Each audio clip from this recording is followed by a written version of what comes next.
The End of Old Age. Part 02. Two alternatives in death. In the first part of this series, we discussed the law of large numbers, which tells us that only a small percentage of a given population will survive. Applying this concept to the human population, we can say with complete confidence that the vast majority will not survive.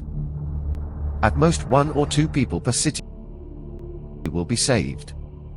I know.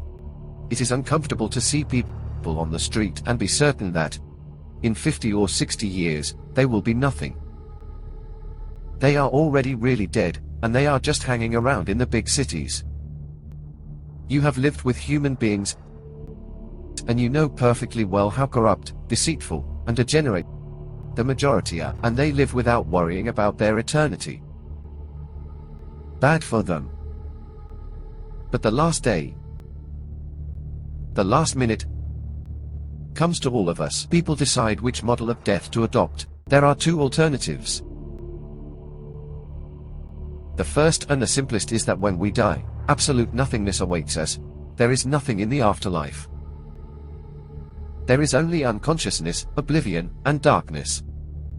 So, no matter what I do in life, whether I behave well or badly, the end result is the most complete emptiness. I can get drunk, take drugs, commit crimes, hurt others, and all of this, without any consequences. Everything is allowed. This means that life has no meaning, since death being nothing takes away the meaning of everything. The second alternative is less pessimistic. Because, looking at nature, everything has meaning. Everything has a purpose. And the common goal of all living beings is to continue existing.